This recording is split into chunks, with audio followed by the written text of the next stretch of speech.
इसका नाम दिया गया है 3I एटलस और दुनिया भर के खगोलविद इस पर नजर रखे हुए हैं। यह हमारे सौर मंडल में देखा गया केवल तीसरा अंतर तारकीय पिंड है। यह हाल ही में सूरज के सबसे करीब से गुजरा है और अब पृथ्वी की ओर आ रहा है। भूमध्य रेखा के पास वाले लो लैटिट्यूड्स वाले इलाकों में इससे सबसे ज्यादा खतरा है, तो वहीं उत्तरी गोलार्ध भी खतरे में है। चिंता की बात यहां पर यह है कि दुनिया के 90% आबादी इसी उत्तरी गोलार्ध में रहती है।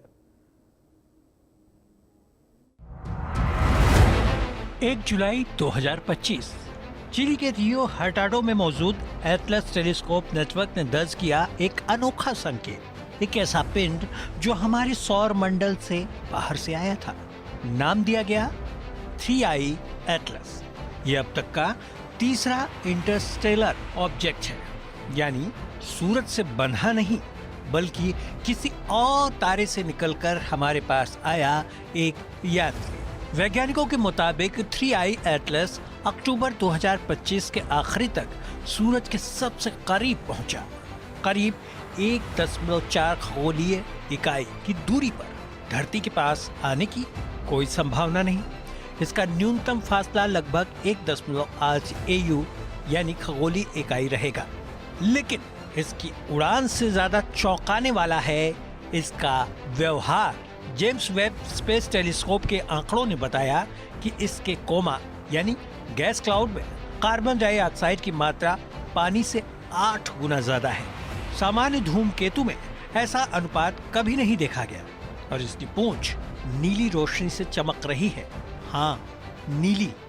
धूल आमतौर पर रोशनी को लाल बनाती है, लेकिन 3I एटलस की नीली चमक वैज्ञानिकों के लिए रहस्य बन गई है।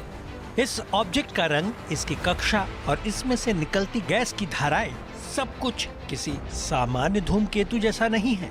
ये संकेत ये हो सकता है कि किसी कृत्रिम या एलियन तकनीक का हिस्सा हो। हार्वर्ड के प्रोफेसर एवी लोएब और फिजिसिस्ट मिचियो काकू दोनों ही मानते हैं कि इस ऑब्जेक्ट में कुछ तो अननेचुरल है। हालांकि नासा अब भी कहता है ये सिर्फ एक असामान्य लेकिन प्राकृतिक धूमकेतु हो सकता है। इस बीच अरबपति एलन मस्क ने भी इस पर प्रतिक्रिया दी और एक पॉडकास्ट में उन्होंने कहा, अगर मुझे एलियंस के सबूत मिलते हैं तो मैं सबसे पहले तुम्हारे शो पर आकर बताऊंगा।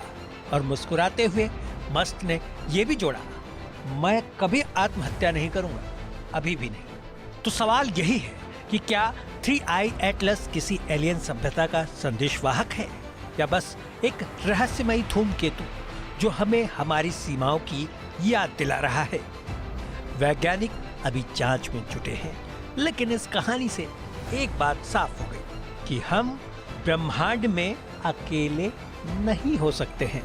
Bureau report, India news.